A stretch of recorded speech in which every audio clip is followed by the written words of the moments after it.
What is up, y'all? Welcome to the channel saved by the code. If you are a return listener, I deeply appreciate you. If you're new to the channel, I appreciate you just as much. No more, no less. It is windy as heck here today where I reside.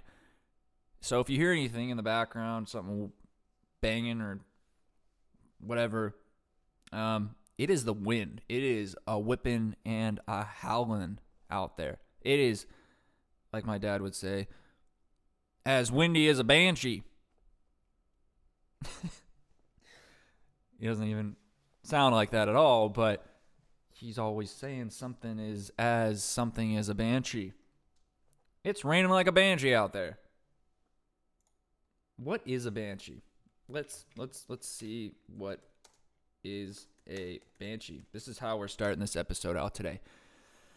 Looking at what a banshee is and how it relates to Bitcoin. So, Bitcoin and banshees have this very interconnected. I'm just kidding. Apparently, a banshee is a female spirit in Irish folklore who heralds the death of a family member, usually by screaming, wailing, shrieking, or keening. So, Dad, why are you, what's this banshee crap? It makes no sense. Windy as a banshee. It's raining like a banshee. That's as loud as a banshee. I mean, that makes sense. Loud as a banshee because they scream apparently.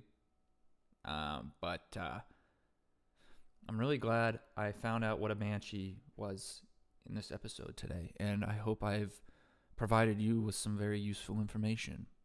If you were, just dying to know what a banshee was, there you go. It is a ghost or something. Supernatural being in Irish and other Celtic folklore whose mournful keening or wailing, screaming, or lamentation at night was believed to foretell the death of a family member. Super sad, depressing, but it's as windy as a banshee out there. All right. Enough of the silliness. We got some great stories for you today. We got some Bitcoin mining stuff for you. We got some Fidelity, Nasdaq, some economy stuff, some Cardano news, some German bank news. A lot of stuff. A lot of stuff. This market just never stops. And without any further delay, let's get into it. Like a banshee. I'm sorry. All right, so like I said, I'm going to start this episode out with something I find very fascinating. And it's this thing that was not foreseen years ago that is now actually happening in practice, not even theory. Bitcoin mining is literally balancing energy grids in places like Texas and decreasing the cost of electricity for people in the end, and advancing the renewable energy sector. How, you would ask? Because I'm sure so many people have in their head that Bitcoin mining is energy. It consumes all the energy. We're all going to burn up and die because of Bitcoin's energy usage. Not because of anything else's energy usage, but Bitcoin is going to burn the earth to a crisp. Well, contrary to popular belief, that just is not the truth. The truth is, which, like I said, is actually happening. It's not in theory. It's not like I'm saying this could happen in the future. Bitcoin mining could balance the energy grid. Balance the energy grid. What's that mean? So, an energy grid, for instance, such as an energy grid in Texas, relies on energy companies to produce energy obviously. And a portion of that is renewables, by the way. Sometimes there's excess energy. Sometimes there's not enough energy because renewables are very unpredictable because weather's unpredictable, nature's unpredictable. So some days may be windier than others, some days may be sunnier than others. And so this can create situations where sometimes there's not enough energy to meet the demands. Sometimes there's too much energy. And when there's excess energy, when there's not enough energy, fossil fuels come in to fill the gap because you can, control how much energy you get out of what you put. So you put this amount of coal in, you're going to get that much energy out. Renewables is unpredictable. And so when there is too much energy, it's wasted. You can't store it for long periods of time, or at least a lot of energy. Holy crap, the wind is howling. It's just wasted. And that is lost profits. Flare gas is just burnt, wasted gas put into the atmosphere, not captured, not utilized, and money lost. Bitcoin miners are harnessing, one, flare gas, which is wild. That's so cool. Two, excess renewable energy. There's just excess energy in general. And so they're putting it to use. And the reason why this decreases the cost of the end consumer is because if an energy company has excess energy that's wasted and they're not making money off of it, they're going to pass that loss of profits on to the end consumer. And so if something comes in and buys up all that energy, they make the money. They want the money. I'm sorry, is that annoying? I do that in like every episode. They want the money. They buy up all that extra energy, and so the energy companies make the money, and they don't have to increase your energy bill. And that's fascinating. And this is happening in the real world, in real life.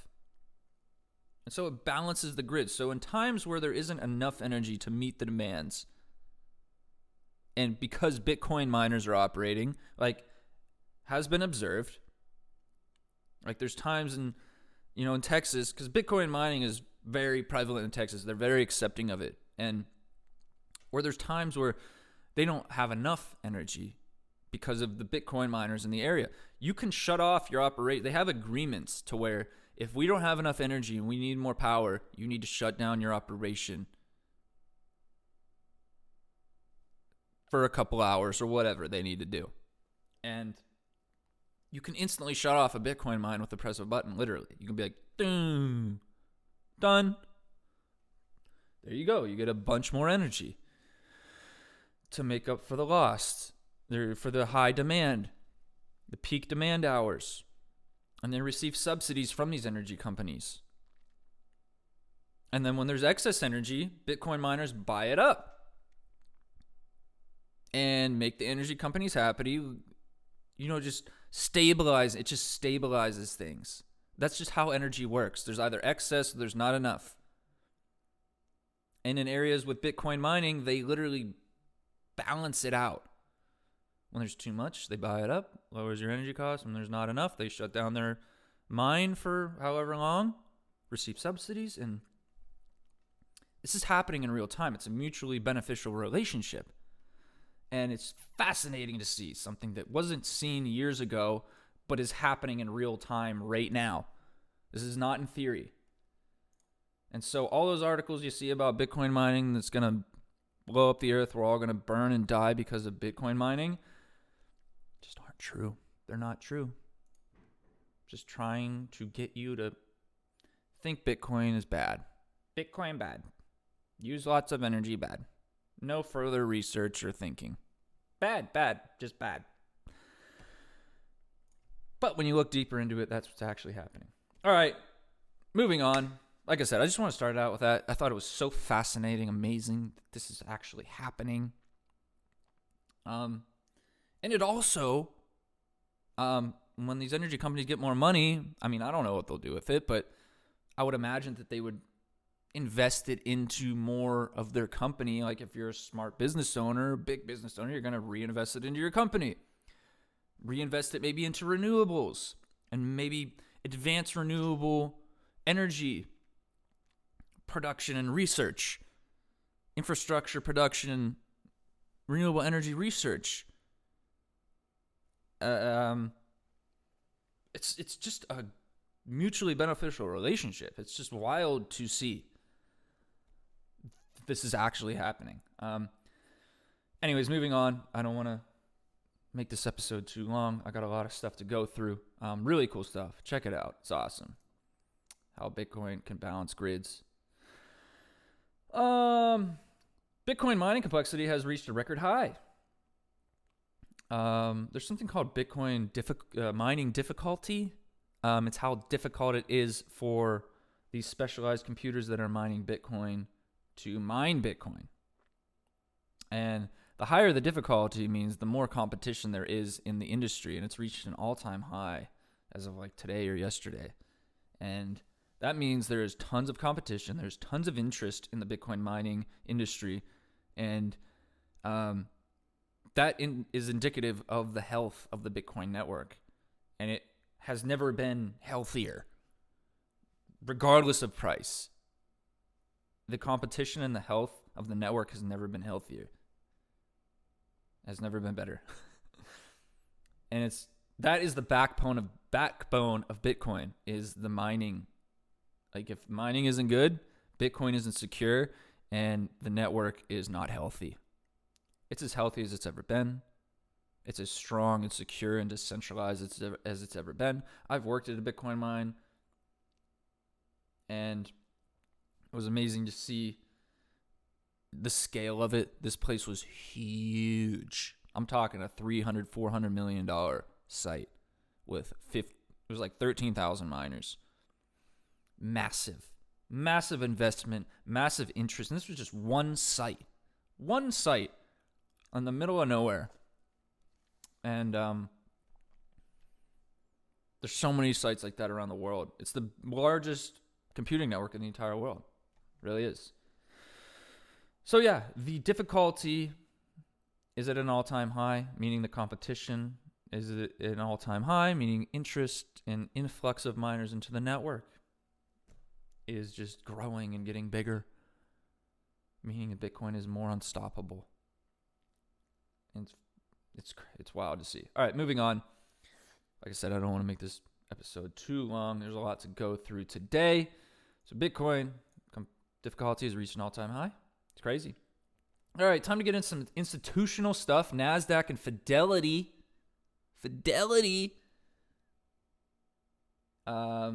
manages trillions of dollars in assets. I'm sure they do dirty, horrible things because they're a bank.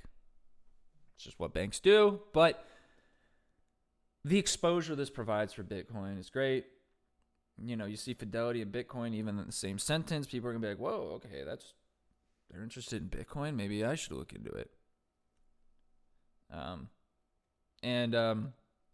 So yeah, it's just wild to see. I mean, Fidelity's been into Bitcoin and crypto since like 2015, but they're actually opening Bitcoin trading to the public just recently. You know, it says here the Fidelity crypto platform, first opened to a waitlist in November 22, is now available to the public as of yesterday. And this article was written on March 16th, so March 15th. About, 10 days ago? So yeah, it's wild. Customers are able to buy and sell Bitcoin through Fidelity. Huge, massive, huge. Like I said, massive exposure. This also, super important, is the reason as to why Bitcoin won't be banned in the United States. Because institutions like Fidelity and BlackRock and Goldman Sachs and all these massive players, financial players, you think they have friends at top. They pay people off, like, you know, they're all friends up there. Yep, up there, wherever. And they don't want Bitcoin banned because it's so integrated now. They're making money off of it. They want the money. They want the money. So it's not going to get banned. And because that is like the biggest thing that I've thought in my head is like, how could Bitcoin like really fail? I mean, there's probably a number of ways. There are. But a huge one is if the U.S. banned it. It wouldn't fail. It would seriously screw things up. Like the price would tank. A lot of miners would shut off their machines. Like it would really put a damper on things. However, things like Fidelity, BlackRock, these U.S.-based massive asset managers who have friends at the tippy top who, pass money back and forth and pay people off and pay politicians off and lobby and all that stuff. All the dirty things they do. But it benefits Bitcoin holders in the end. Or just Bitcoin in the end. Because it won't be banned. And the exposure is massive. Seeing Bitcoin in the same sentence as Fidelity or BlackRock, huge. And they ain't banning it. You better believe it. So Fidelity has opened Bitcoin trading to the public. Pretty great to see. Love it. Love it. Fidelity, I still don't trust you. I think you're a dirty, rotten institution. But thanks for getting into Bitcoin. And you better believe they're getting into it because of the money. They don't care about giving power to the people. Like it says right here, you can't even take your Bitcoin off their exchange or whatever. It literally says it. You will not be able to transfer it to a self-custody wallet, so you can't hold it yourself. So they own your Bitcoin, just like any bank operates. You put your money in, they control it, they own it. They'll take on these risks, screw you over, all the good stuff that banks do. It's the same thing. They're going to hold your Bitcoin. All of a sudden, your Bitcoin's not yours. So watch out there, folks. Self-custody is so important. Storing your Bitcoin properly is so important. It actually defeats the entire purpose of Bitcoin if you don't store it properly and hold your own keys and own your Bitcoin truly. And I should make a video about that, proper storage, how to do it, and why it's so important. So important. Absolutely so important. Like I said, defeats the purpose entirely of Bitcoin if you don't store it properly. It's kind of like a gold bar. If you bought a gold bar and stored it at your bank, what's the purpose? Like, okay, you got your gold bar, but someone else is holding it for you, and it's not yours now. Technically is, but not really. Nasdaq looking to launch crypto custody by the end of Q2. Nasdaq, crypto, Bitcoin, Nasdaq, Fidelity, BlackRock, like these names, all of them, and these words being all mashed together. Huge exposure. Protection from banning in the United States. I know they do dirty things, but it's unstoppable. They're going to get into it. If there's money to be made, they're going to get into it. They want the money. And so they're going to dip their hands and they're going to dip their toes. They don't care about their people, power to the people. They don't want people. They don't care. Get that out of your head. They do not care about you. They want the money. And so, and Bitcoin is a money-making opportunity. And they see that.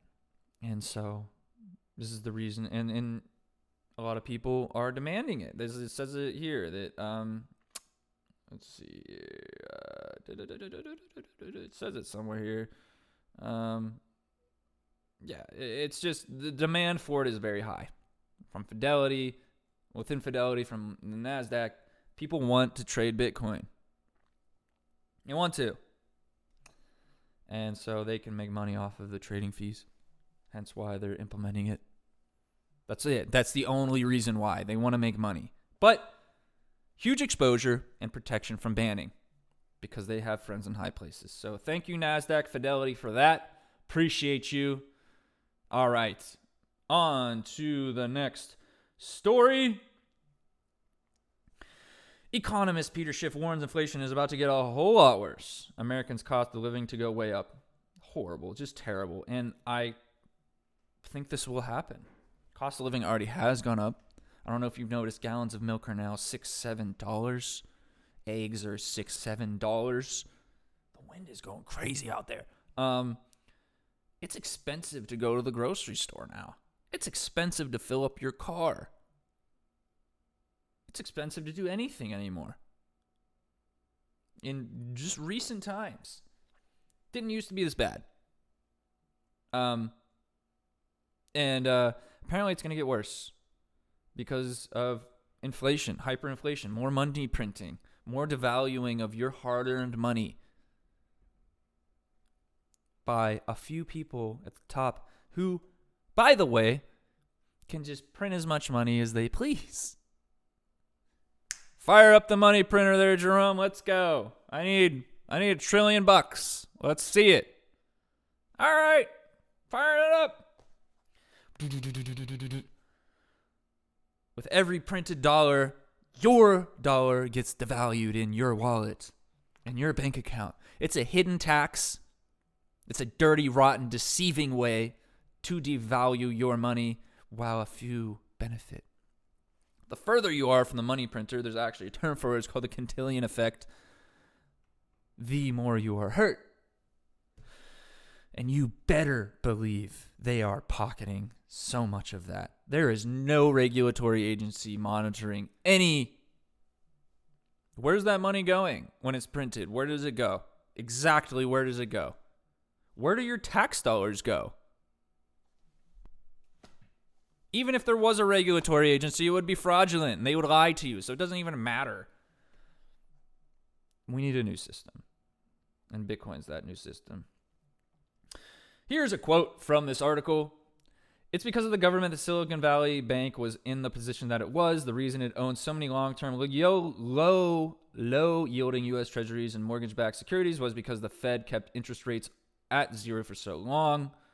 The economist added that banking regulators pushed banks into those risky investments because they gave them favorable accounting treatment.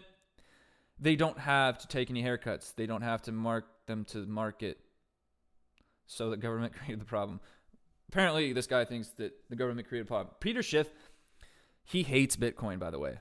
What this whole article is about, this guy who's saying, but we have the same enemy. Like, he loves gold. He's a huge gold guy.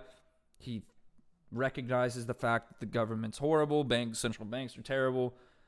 We have the same enemy, but he hates Bitcoin. And I don't know why. Maybe he's mad he didn't buy any. It's just, I thought of this yesterday. It's just wild that you would say is like this guy's intelligent. Like, he has to be smart. Like, he's a gold guy. He sees government's bad. Banks, he's made money. He's a smart dude. Like, I don't hate him at all. Just because he hates Bitcoin, I don't think this guy's an idiot by any means. I actually respect the guy. But I'm a gold advocate, by the way. I don't think it's bad by any means. I think Bitcoin's better. But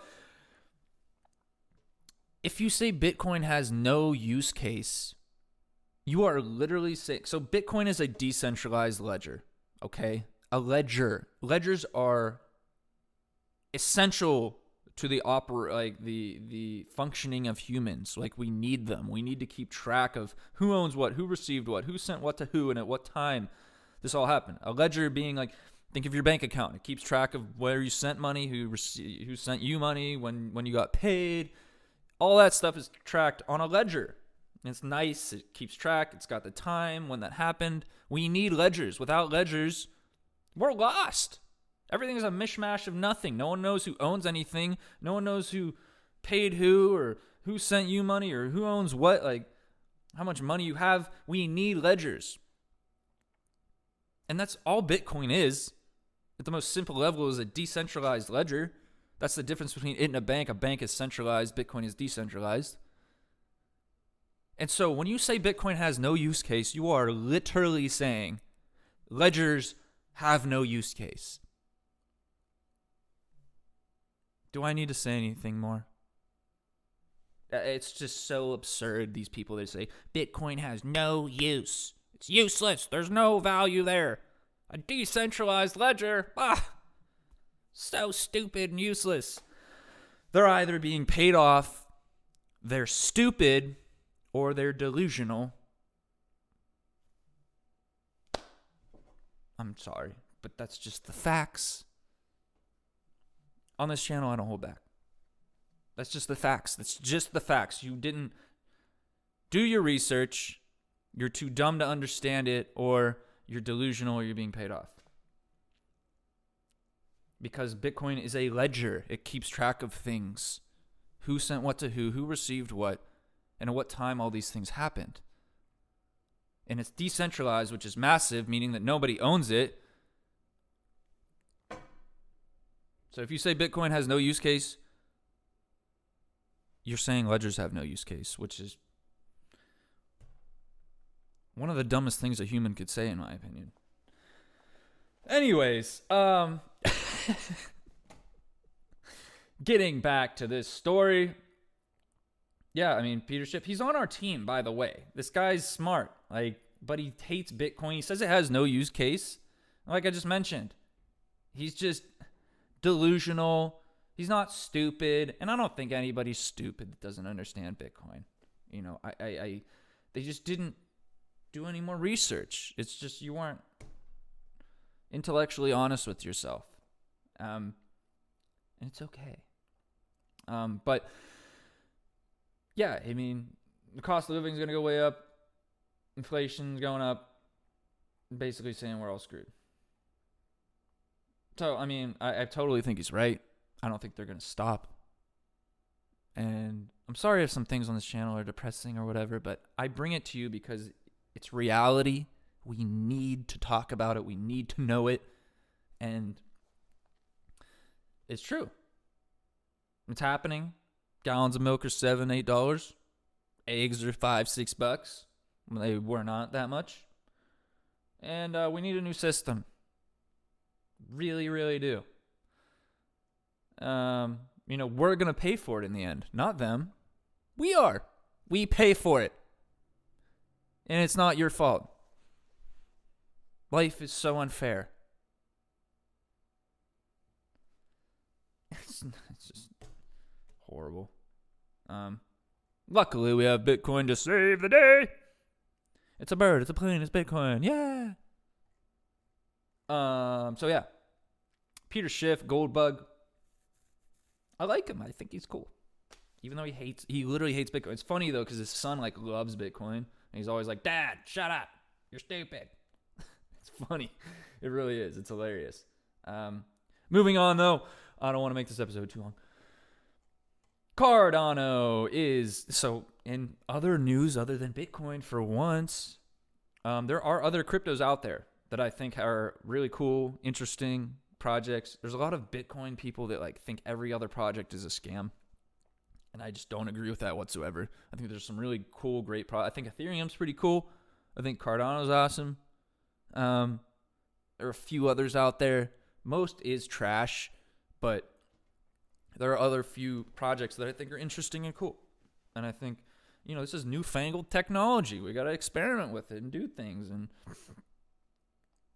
it's interesting stuff. Cardano is this blockchain. Their whole thing is that they do a lot of research and have peer review on their research. So everybody's looking into their other people's findings and bouncing off of each other. I think that's a really healthy environment because this is new stuff, and there's no other blockchain that does that. They heavily emphasize that, and it's a research science-based peer review blockchain with, by the way, the most developer activity out of any blockchain, more than Bitcoin, more than Ethereum. And the difference between Cardano and Bitcoin is that Bitcoin is super decentralized. And there's always a trade-off with a blockchain. You're either super decentralized and slow, but very secure, extremely secure. Bitcoin is the absolute most secure, largest computing network on the planet, most decentralized, but it's slow. It is. 3 to 5 transactions per second. By the way, there's a layer 2 solution on top of it called the Lightning Network, which does transactions immediately. So you can build things on top of Bitcoin that scale it. Anyways, difference between Bitcoin and Cardano, like I said, Bitcoin much more decentralized, slower.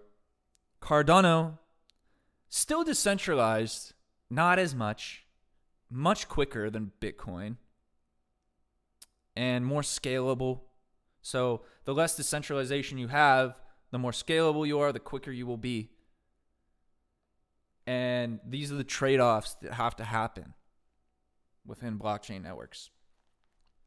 And Cardano makes that trade-off. It is quite decentralized, not even close to Bitcoin. Nothing's close to Bitcoin, and nothing in security and decentralization. Cardano holds its own, though. It is up there. Ethereum's pretty decentralized. Cardano's pretty not close to Bitcoin. It's just such a massive network. It's hard to even compete. And it operates on a different consensus mechanism, which is, I'm not even going to get into what that is. It's how all people in the network agree with each other, essentially, is a consensus mechanism. They come to consensus. Maybe I'll make a video about that, but explaining it further. But yeah, so Cardano is another blockchain. And so since it's not as decentralized and it's more scalable, easily scalable, and quicker, you can do more things on it. So think of it like as a Microsoft Windows. It's a platform to where you can build applications upon and do more things with. You can do this stuff on Bitcoin. It's just a lot harder, more sluggish. Bitcoin's digital gold. That's it. That's all it's meant to be. You buy it, you store value, and it does that very well. And that's all it's meant to do. Cardano is like a Microsoft Windows, or like Ethereum is like similar. It's a platform that which you can build applications upon. That's what it's meant for. It's like a decentralized computer, essentially. Bitcoin is just digital gold. Ethereum, Cardano, which we need desperately. Digital gold. We need that. Cardano, Ethereum, other cryptos other than Bitcoin are like decentralized computers with applications that you can do things on, play games, voting, which is, I think blockchain is a perfect solution to voting. You know, you have this ledger, like I mentioned, decentralized, that no one controls, no one can change, that keeps track of things, so it can keep track of voting. You know, it's just such a joke that in the year 2020, we still had to go to these locations, in 2022, go to these places, gotta fill in a bubble with a pen, or send in your ballot, mail it in. Or press some stuff on a screen, and then every single time, we need a recount. Oh, they cheated. They did that. They did this. Pointing fingers everywhere. Everybody's yelling at each other. Everybody hates everything. Everybody's freaking out. We have a solution, an elegant solution at that. Imagine something that could keep track of all of that couldn't be changed and wasn't owned by anybody and was viewable to anybody. It's called a blockchain, and they exist. It would be so cool to see Cardano, I would love to see Cardano because I'm a huge advocate of it, but like just maybe Ethereum, whatever. A blockchain used in voting. We should be able to sit on our couches, open an app, and go, I vote this, I vote that. Done, finished. No dispute, because the blockchain tells all. And that's what a blockchain is. It's this unchangeable ledger. You cannot change the record. You know, I voted this, you voted that, they voted this, you see all of it in real time. And there's no names. There wouldn't be like my name here, I voted for this. It would all be private. However, you can just see the results. That's all you need. You don't need to know the identity of the people. Sure, you still have to have registered to vote. I don't think anybody should be able to vote unless they pay taxes, but whatever, we're not going to get into that. You know, you still need to register to vote and all that, which is a mess as well. But anyways, you know, we have the solution. We don't need to be going to these places, filling in bubbles, pressing buttons on computer screens. Like, it's just absurd. It's absurd. We live in the year 2023. All right, let's keep going here. Cardano's cool. Look into it. I think it's awesome. Not financial advice. I think it's great. Cardano is really one of the best projects. And they're always pushing updates. Most developer based in a while. Let me just kind of go through these last few articles that I have here. I may not even go through all of them, but, Deutsche Bank in Germany's not doing well. Apparently in Europe, a bunch of crap's happening with banks too. They're not doing so well. So this is like a contagion. Like, why is that happening at the same time that banks failed in the U.S.? They're all interconnected. It's a contagion. We need an alternative. Like I say every episode. And thankfully we have one. Germany DWP Bank to offer Bitcoin trading to 1,200 affiliate banks on new platform. Look, I mean, banks and huge names. Fidelity, BlackRock, Nasdaq, German bank, Bitcoin. Like, even they're in the same sentence is crazy. Crazy. White House releases economic report on Bitcoin. Here's what they got wrong. They got a lot of stuff wrong about it. Like I mentioned earlier, the media makes Bitcoin energy usage seem like this horrible thing that it's going to kill us all. And then they don't mention anything about how they can shut the mining operation off at the press of a button whenever there's a high demand for energy. It balances the grid, lowers energy costs for the end consumer, incentivizes investment into the renewable energy sector. They don't mention any of that. No. Nope.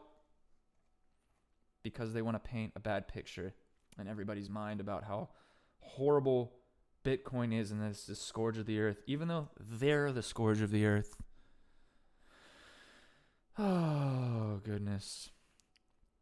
So, yeah, I just kind of rushed through those last articles. I just didn't want to make this video too long. That pretty much does it. I feel like we covered a lot here. Some great stuff going on in crypto and Bitcoin. Some horrible stuff going on in the world. I just hope everybody's all right out there. I hope you're protecting yourself, your family, doing what you can. That's all you can do. But yeah, that's going to do it for today. Take a look at the markets here. Bitcoin sitting at $27,729.68. Don't forget those. Oh, it dropped to 23 cents. It's tanking. We're screwed. Ethereum at 1,760. Tether at $1. Tether is a stable coin, always pegged to $1, by the way. So it being at $1 is not at all mind-blowing. USDC, also a stable coin, at $1. Missed that boat there. Man, could have made a huge profit if I would have bought. Binance Coin 326, Cardano 35, other coins. I'm not going to go through all of them. But, yeah, market's not looking too bad. It's pretty much neutral. There's some stuff up, some stuff down. Nothing's down too bad. Like Bitcoin's down 0.39% in the past 24 hours. Ethereum 0.08.